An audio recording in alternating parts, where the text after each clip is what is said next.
আল্লাহ পাক চান যে আমরা যেন জান্নাতে যাই। যদি আমরা জান্নাতে যেতে না পারি পরকালে, একটা কারণে যেতে পারবো না, অন্য একটা কারণ, সেটা হলো আমাদের নিজের দোষে। একটা কারণ, যারা জাহান্নামে যাবে মানুষ এবং জিনদের মধ্যে, নিঃসন্দেহে মহাবিশ্বে তারা ছাড়া জাহান্নামে যাওয়ার উপযুক্ত কেউ ছিল না। ও জাহান্নামে যাওয়ার উপযুক্ত ছিল বলেই আল্লাহ পাক তাকে জাহান্নামে পাঠাবেন। আর যারাই জান্নাতে যাবে প্রত্যেকেই শুধু আমলের বদৌলতে যাবে না, বরং আল্লাহ পাকের রহমতেই যাবে। আল্লাহ পাকের রহমত যাদের উপরে বর্ষিত হবে তারাই জান্নাতে যাবে ইনশাআল্লাহ। কে আমল দিয়ে যেতে পারবে না। যত আমলই করি বলা যাবে না এই আমলের বদৌলতে জান্নাতে যেতে পারবো। আল্লাহ পাক দয়া না করলে হবে না। আল্লাহ পাক চান যে আদম সন্তান যেন জান্নাতেই যায়। এই কারণেই সৃষ্টি করা, এই কারণেই আপনার ওহীভিত্তিক গ্রন্থগুলো পাঠানো, এই কারণে নবী রাসূল পাঠানো, আলেম ওলামা সৃষ্টি করা, মানুষকে সতর্ক করা, হায়াত দেয়া, বারংবার জীবনে চলতে ফিরতে আপনাকে অ্যালার্ম করা হয় আল্লাহর পথে ফিরে আসেন, আল্লাহর পথে ফিরে আসেন। অ্যালার্ম করা হয় না? বিপদ দিয়ে আপনাকে অ্যালার্ম করা হয় আল্লাহর পক্ষ থেকে। আপনি চলতে পথে হোঁচট খান, আল্লাহ আপনাকে অ্যালার্ম দেন, ফিরে আসো। চলছেন বিপথে, আল্লাহ পাকে অ্যালার্ম দেন, ফিরে আসো। আল্লাহ পাকের পক্ষ থেকে কিন্তু এগুলো আসে। অদ্ভুত একটা হাদিস বললাম, অদ্ভুত বলতে বলছি অ্যামেজিং হাদিস, যে একজন সাহাবী বলছেন, সালমান রাদিয়াল্লাহু আনহু, তিনি বলছেন যে যখন মুমিনের উপর বিপদ আপদ বালা মুসিবত আসে, তখন মুমিনের এই বিপদ আপদ বালা মুসিবত রোগ শোকের বদৌলতে আল্লাহ পাক তার গুনাহগুলোকে মাফ করে দেন এবং তার মর্যাদাকে বাড়িয়ে দেন, এবং সে আল্লাহর দিকে ফিরে আসার অনুশোচনা করার সুযোগ পায়। আর যখন কাফের মুশরিক বা ফাসিক মানুষকে এইসব রোগ ব্যাধি বিপদ আপদ বালা মুসিবত ঘিরে ধরে, তার দৃষ্টান্ত সেই উটের ন্যায় যে উটটাকে তার মালিক বেঁধে রেখেছে, এরপর ছেড়ে দিয়েছে। সে উটটা বুঝতেও পারলো না কেন তার মালিক তাকে বেঁধে রাখলো আর কেনই বা তাকে ছেড়ে দিল। কথাটা কি বুঝতে পারছেন? যারা আল্লাহ দ্রোহী তাদের উপর যখন বিপদ আপদ বালা মুসিবত আসতে থাকে, তারা বুঝে না যে কি জন্য আসলো আর কেন চলে গেল। কিন্তু মুমিন ব্যক্তি যারা মুসলিম, আল্লাহর অনুগত, তাদের বিষয়টা হচ্ছে এমন বিপদ আপদ বালা মুসিবত রোগ ব্যাধি তাদেরকে আল্লাহর দিকে ফিরিয়ে নিয়ে আসবে ইনশাআল্লাহ। দেখুন, এই যে পৃথিবীতে নামিয়ে দেয়া, এরপর আল্লাহর পক্ষ থেকে ঐশী গ্রন্থগুলো পাঠানো, নবী রাসূল পাঠানো, আলেম ওলামা পাঠানো, আপনাকে হায়াত দেয়া, আপনাকে রিজিক দেয়া, এই শ্বাস নেওয়ার ক্ষমতা দেয়া, আপনাকে জ্ঞান বুদ্ধি দেয়া, বিবেক দেয়া, যে আমি তার পাশে লাউ গাছ উৎপন্ন করলাম। কোন গাছ? খেতে পারেন, এর শাক এবং এই যে ফল, এটার মধ্যে নিঃসন্দেহে এমন এমন কিছু উপাদান আছে যেটা হয়তো আমরা জানিও না, আবিষ্কার করা হয়নি। তিনি সুস্থ হয়ে গেলেন আলহামদুলিল্লাহ। আমরা তো শিখেছি সমাজবিজ্ঞান বইগুলোতে যে আমাদের পূর্বপুরুষরা নাকি গুহায় থাকতো আর গাছের ছাল পাতা খেয়ে থাকতো, তাই না? লতা পাতা খেয়ে থাকতো, গাছের ছাল পাতা খেয়ে থাকতো, পোশাক পরতো আর কি। বোগাস, ডাহা, মিথ্যা কথা।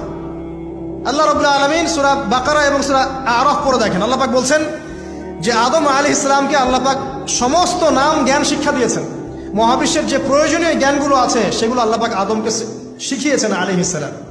ওয়াল্লামা আদামাল আসমাআ কুল্লাহা, আল্লাহ পাক আদমকে সমস্ত নাম শিক্ষা দিয়েছেন। আমাদের পিতা মাতারা মূর্খ ছিলেন না, তারা সৃষ্টি থেকেই জ্ঞানী ছিলেন। আদম আলাইহিস সালামের পারমাণবিক বোম বানানোর কোনো প্রয়োজন ছিল না, ছিল? বানান নাই। আপনার মধ্যে এই জ্ঞানটা আসছে কিভাবে? বাই ডিএনএ আপনি জ্ঞান পাচ্ছেন, কারণ আমরা আদম সন্তান। অনেক জ্ঞান আমাদের ভিতরেই আছে, এগুলো চর্চার মধ্য দিয়ে, গবেষণার মধ্য দিয়ে প্রস্ফুটিত হয় মাত্র। জ্ঞান ভিতরে আছে আমাদের, আমাদের পিতাকে জ্ঞানী করে পাঠানো হয়েছে। এই জ্ঞান শিক্ষা দেওয়াটা হচ্ছে আল্লাহ পাকের সবচেয়ে বড় দয়াগুলোর মধ্যে একটা। রহম করেছেন। শুধু তাই নয়, আদম আলাইহিস সালামকে এমন জ্ঞান শিক্ষা দিয়েছেন যে জ্ঞান ফেরেশতারা পর্যন্ত জানতো না। এটা কি দয়া নয়? এটা কি আদম সন্তানের প্রতি ভালোবাসা নয়? তারপরে সেজদা করিয়েছেন। মহাবিশ্বে অন্য কাউকে কি সেজদা করানো হয়েছে? কোরআনে কি এমন কোনো দলিল আছে যে আদম আলাইহিস সালাম ছাড়া অন্য কাউকে সব ফেরেশতারা সেজদা করেছেন? আছে? তাহলে এই যে সম্মান দেয় আল্লাহর পক্ষ থেকে, সম্মান কিসের ভিত্তিতে? সম্মান শারীরিক ক্ষমতার ভিত্তিতে? সম্মানটা কি কারণে? জ্ঞানের কারণে, ইলমের কারণে, জ্ঞানের কারণে সম্মান। এই সম্মান দেওয়াটা কি আল্লাহ পাকের রহমত এবং দয়ার নিদর্শন নয়? অতএব সম্মান পেতে হলে, আল্লাহ রহমত পেতে হলে সেই জ্ঞানের চর্চা আবার ফিরে আসতে হবে। আপনি যদি আজও সেই ওহির জ্ঞানের চর্চা করেন, আল্লাহ পাক এই পৃথিবীবাসীর বুকের মধ্যে আপনার জন্য সম্মান পয়দা করে দিবেন ইনশাআল্লাহ। দেখেন কোথায় যাবেন, যে কোনো জায়গায় যান। নবী ঈসা আলাইহিস সালামকে চতুর্দিক থেকে আক্রমণ করছে ইহুদিরা। আল্লাহ রাব্বুল আলামিন তাকে এমন হেফাজত করলেন, তার কাছে তাকে উঠিয়ে নিলেন। এটা কি দয়ার পরিচয় নয়? এই যে একটু আগে তেলাওয়াত করলো শুরুর আগে নবী মূসা আলাইহিস সালামের ঘটনা, বনু ইসরাইল একটার পর একটা অবাধ্যতা করেই গেছে। আল্লাহ পাক তারপরেও তাদের কাছে নবী পাঠিয়েছেন, নবী মূসাকে পাঠিয়েছেন। ফিরআউনের মতো জালেম শাসকের হাত থেকে বনু ইসরাইলকে আল্লাহ পাক উদ্ধার করেছেন। এটা কি দয়ার পরিচয় নয়? নবী মূসা আলাইহিস সালাম গাছের নিচে বসে আছেন, খাবার নাই, বাসস্থান নাই, কিচ্ছু নাই, বরং তার গায়ে একটা অপবাদ দেওয়া হয়েছে যে তিনি নাকি একজন মানুষকে খুন করেছেন, অথচ তার ইন্টেনশন সেটা ছিল না। তিনি একটা ঘুষি দিয়েছেন লড়াই থামানোর জন্য, ওই এক ঘুষিতেই সেই ব্যক্তি ডেড। এবার তিনি গাছের নিচে বসে দোয়া করছেন, রব্বি ইন্নী লিমা আনজালতা ইলাইয়া মিন খায়রিন ফাকির। আল্লাহ, আমি নিঃস্ব অসহায় হয়ে এখানে বসে আছি, তুমি আমার উপর তোমার যে রহমত পাঠাবে আমি তার ভিখারি হয়ে বসে আছি।